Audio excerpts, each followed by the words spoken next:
Hello everyone. तो आप सभी कैसे हैं? सभी को हरे कृष्णा, राधे राधे। जैसा आप सभी को पता है कि इसके पहले हमने आपको प्रैक्टिस सेट 1 कराया था। प्रैक्टिस सेट 1 में हमने आपको 10 क्वेश्चन कराया था। तो आज क्वेश्चन नंबर 11 से लेकर चलेंगे। और ये जो प्रैक्टिस सेट आपका है वो 2011 से चल रहा है, ठीक है। 2011 के बाद 2012, 13, 14, 15 लेकर लगभग आपको 2024 तक के प्रैक्टिस सेट को टच करेंगे और 2024 तक के प्रैक्टिस सेट को हम करवाएंगे। इसलिए हम इस प्रैक्टिस सेट को अभी से करा रहे हैं। डेली आपको 10-10 क्वेश्चन। जब आपकी थोड़ी आदत हो जाएगी प्रैक्टिस सेट करने की, तब हम आपको 30 से 40 क्वेश्चन एक साथ में कराएंगे। तो ये आपके एसएसटी की क्लासेस हैं। तो एसएसटी की क्लासेस डेली आपको शाम 7 बजे आती है। तो आप सभी देखना ना भूला करें। शाम 7 बजे आप सभी इसको देख लिया करिए। आज ये आपकी क्लास नंबर 2 है। तो चलिए हम स्टार्ट करते हैं क्वेश्चन नंबर 11 से। क्वेश्चन नंबर 11 में पूछा गया है कि बंगाल में डैश प्रायः उन व्यक्तियों अथवा समूहों द्वारा मंदिरों और अन्य धार्मिक भवनों का निर्माण करवाया गया जो शक्तिशाली बन रहे थे। तो देखिए ऑप्शन 1 से हम देखते हैं, ऑप्शन ए देखते हैं कि समाज में अद्भुत वास्तुकला का प्रदर्शन करने के लिए। ऑप्शन बी है प्रवेश का महत्व बढ़ाने के लिए। ऑप्शन सी है अपनी शक्ति का प्रदर्शन के लिए, अपनी धर्म परायणता घोषित करने और अनुयायी बनाने के लिए। ऑप्शन 4 है आपका डी है कि यह सुनिश्चित करने के लिए कि उन्होंने अच्छे कर्म किए हैं। तो क्वेश्चन ध्यान से पढ़िएगा कि देखिए जो बंगाल है, बंगाल में प्रायः उन व्यक्तियों अथवा समूहों द्वारा मंदिर और अन्य धार्मिक भवनों का क्या होता था, निर्माण कराया जाता था जो शक्तिशाली बन रहे थे, ठीक है। तो वो क्यों करवाया गया था बंगाल में? तो चलिए हम देख लेते हैं। जो आपका ऑप्शन होगा, ऑप्शन नंबर सी बिल्कुल सही होगा कि अपनी शक्ति का वो क्या करते थे, प्रदर्शन करने के लिए और अपनी धर्म परायणता घोषित करने के लिए और क्या करते थे तथा अनुयायी बनाने के लिए ये चीज़ें उनमें करते थे, ठीक है। क्वेश्चन नंबर 12 पर चलते हैं।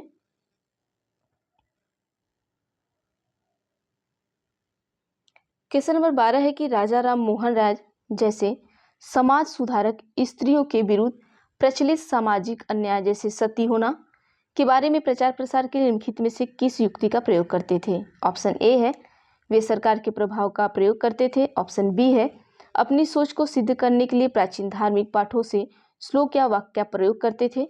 ऑप्शन सी है कि वे लोकप्रिय राष्ट्रवादी नेताओं की सहायता लेते थे।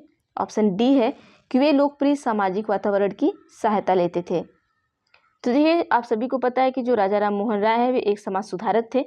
तो वो स्त्रियों के बारे में क्या करते थे, प्रचार प्रसार करने के लिए क्या क्या करते थे वही आपको बताना है।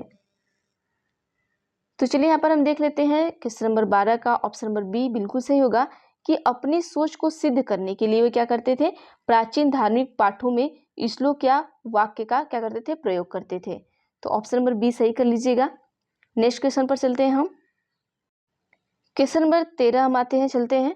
क्वेश्चन नंबर 13 का आप सभी को मिलान करना है। देखिएगा निम्नलिखित में मिलान कीजिए और सही विकल्प चुनिए। ऑप्शन ए है कृषि, बी है उद्यान कृषि, सी है मत्स्य पालन, डी है द्राक्षा कृषि।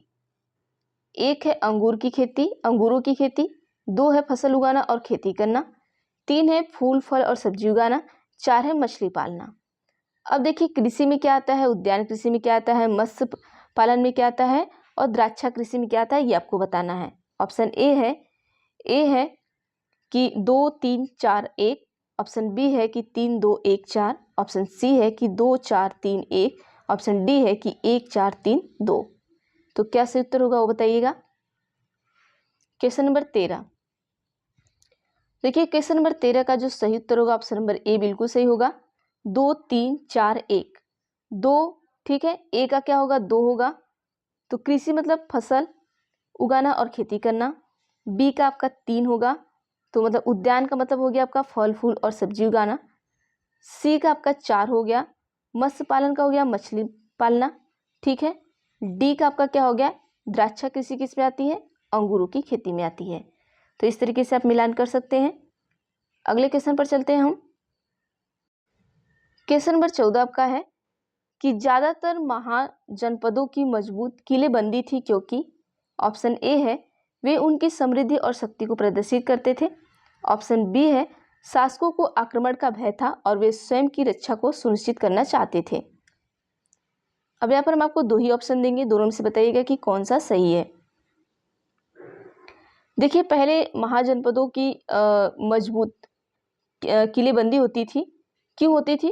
क्योंकि उन्हें शासकों के आक्रमण का क्या रहता था, भय रहता था कि कोई भी शासक उनके ऊपर आक्रमण कर सकता है। तो ऑप्शन नंबर बी सही कर लीजिएगा। क्वेश्चन नंबर 15 है कि उद्योगपति उद्योग स्थापित करते हैं जब। ऑप्शन ए है वे अनुकूल सरकारी नीतियां पाते हैं, बी है कस्बे विकसित हो सके, सी है सरकार द्वारा उपलब्ध कराए गए प्रोत्साहन से उनका लाभ कम हो, डी है कि वे अपने मूल स्थान को विकसित कर सके।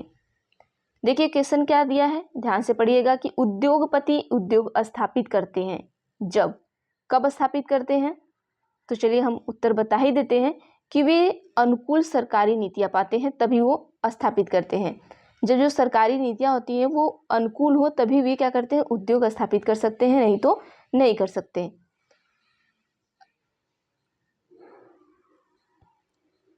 अगले क्वेश्चन पर चलते हैं हम, क्वेश्चन नंबर 16।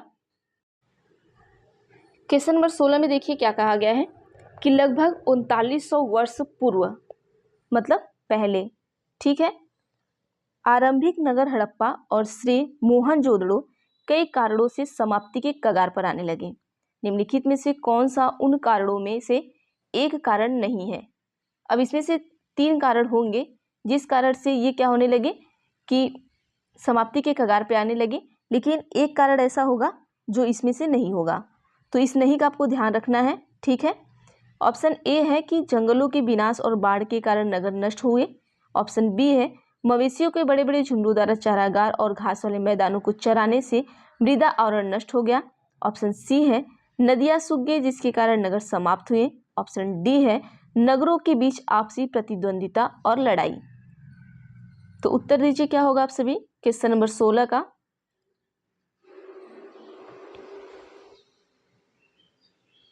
तो चलिए यहाँ पर हम देख लेते हैं। देखिए बाकी चीजें तो ठीक है, लेकिन ये इनके कगार होने का कारण क्या नहीं है कि मवेशी के बड़े बड़े झुंडों का चारागार, घास मैदान वाले मृदा आवरण नष्ट होना, ये इनका कारण नहीं है। तो ऑप्शन नंबर बी सही कर लीजिएगा क्योंकि नहीं पूछा है, ठीक है। ये 3 कारण थे कि जंगलों का विनाश हुआ, नदी सूख गई, नगर के बीच आपसी प्रतिद्वंदता हो गई, ये तीनों कारण थे, लेकिन ऑप्शन नंबर बी इसका कोई कारण नहीं था। आगे क्वेश्चन पर चलते हैं। क्वेश्चन नंबर 17 आपका है कि ब्रिटिश शासन के अंतर्गत स्थानांतरित कृषकों को कौन सी समस्याओं का सामना करना पड़ा? ऑप्शन ए है उनके कृषि उत्पादन में गिरावट आई। ऑप्शन बी है उनकी गतिविधि प्रतिबंधित हो गई थी। ऑप्शन सी है बेरोजगारी। ऑप्शन डी है शोषण। तो उत्तर बताइए क्या होगा आप सभी कि ब्रिटिश शासन के अंतर्गत स्थानांतरित किसी को कौन सा सामना करना पड़ा था, ये बताना है। तो चलिए हम देख लेते हैं। उनकी जो गतिविधि थी वो प्रतिबंधित हो गई थी। ऑप्शन नंबर बी सही कर लीजिएगा। अगले क्वेश्चन पर चलते हैं। क्वेश्चन नंबर 18 पर आते हैं। यहाँ हम आपको 2 ही ऑप्शन देंगे, इन्हीं 2 ऑप्शन में से आपका एक ऑप्शन सही है। तो आप सभी जैसा देख सकते हैं कि जो आपका पेपर है ये एसएसटी का पेपर जो आपका ये 26 जून 2011 का पेपर है, आप सभी देख सकते हैं, ठीक है। क्वेश्चन नंबर 18 है कि मध्यकालीन भारत में मंदिरों को डैश के केंद्र के रूप में माना जाता था। ऑप्शन ए है सांस्कृतिक गतिविधियों, बी है बड़े पैमाने पर विदेशी व्यापार।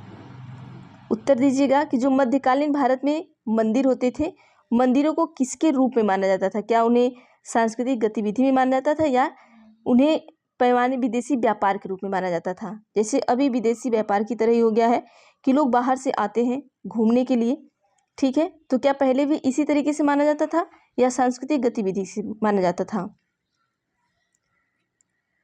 तो चलिए यहाँ पर हम देख लेते हैं। मध्यकालीन में भारत में जो मंदिरें थी उन्हें सांस्कृतिक गतिविधियों के केंद्र के रूप में माना जाता था। तो ऑप्शन नंबर 1 सही करिएगा। अगले क्वेश्चन पर चलते हैं। क्वेश्चन नंबर 19 आपका है कि गजनी के सुल्तान महमूद द्वारा सोमनाथ मंदिर को नष्ट करने के पीछे कौन सा मुख्य कारण था? जो गजनी का सुल्तान था महमूद, उन्होंने क्या किया था? सोमनाथ मंदिर को नष्ट किया था। तो उसके पीछे का कारण क्या था ये आपको बताना है। ऑप्शन ए है उसे मंदिर की वास्तुकला पसंद नहीं थी। ऑप्शन बी है उसने इस्लाम के महान नायक के रूप में श्रेय लेने की कोशिश की। ऑप्शन सी है वह किसी अन्य उद्देश्य के लिए मंदिर का प्रयोग करना चाहता था। ऑप्शन डी है वह वहाँ एक महल बनाना चाहता था। तो उत्तर क्या सही होगा बताइएगा। देखिए, जो गजनी का सुल्तान था वो सोमनाथ मंदिर को क्या किया, नष्ट किया। इसका कारण था कि उसने इस्लाम के महान नायक के रूप में क्या किया था, श्रेय लेने की कोशिश की थी, इसलिए उसने मंदिर को क्या किया था, नष्ट किया था। तो ऑप्शन नंबर बी सही कर लीजिएगा। चलते हैं अगले क्वेश्चन पर। क्वेश्चन नंबर 20 है कि निम्नलिखित में से कौन सा कथन प्राचीन हस्तलिपि के संदर्भ में सही नहीं है। नहीं का ध्यान दीजिएगा। आप सभी यहाँ पे ही दिक्कत करते हैं, नहीं का ध्यान नहीं देते हैं। तो आप सभी पहले ही ऑप्शन देखते हैं, आपको ऑप्शन पॉजिटिव लगता है तो तुरंत उत्तर दे देते हैं। देखिए क्वेश्चन क्या है, निगेटिव है, उत्तर भी हमारा निगेटिव ही आएगा। आप देखिएगा। ऑप्शन ए है वे प्रायः ताड़पत्रों पर लिखी हुई थी। ऑप्शन बी है वे जिस काल को प्रदर्शित करते हैं उस काल का मुख्य स्रोत है। ऑप्शन सी है वे हस्तलिखित थी और उसके बाद मुद्रित की गई थी। ऑप्शन डी है कुछ हस्तलिपियां पत्थर या धातु का पर उकेरी गई थी। तो क्वेश्चन क्या पूछा है, ध्यान से देखिएगा कि प्राचीन हस्तलिपि के संदर्भ में एक चीज है जो सही नहीं है। तो यहाँ पर हम देख लेते हैं, जो ऑप्शन नंबर बी होगा वो हमारा सही नहीं होगा, कि वे जिस काल को प्रदर्शित करती है उस काल का मुख्य स्रोत है। ये हस्तलिपि के संदर्भ में ये सही नहीं है। तो ऑप्शन नंबर बी आपका जो होगा वो सही हो जाएगा, क्योंकि क्वेश्चन क्या है, निगेटिव है, तो उत्तर भी हमारा निगेटिव ही आएगा। तो आज के लिए बस इतना ही करते हैं, बाकी हम देखते हैं नेक्स्ट वीडियो में। तो वीडियो कैसी लगी आप सभी कमेंट बॉक्स में कमेंट करना ना भूलें, और अगर चैनल पर नए हैं तो प्लीज़ चैनल को सब्सक्राइब कर लीजिएगा, बेल आइकन को क्लिक कर लीजिएगा, ताकि मैं जो भी वीडियो बनाऊँ आप तक ज़रूर पहुँचे। तो थैंक यू एवरीवन।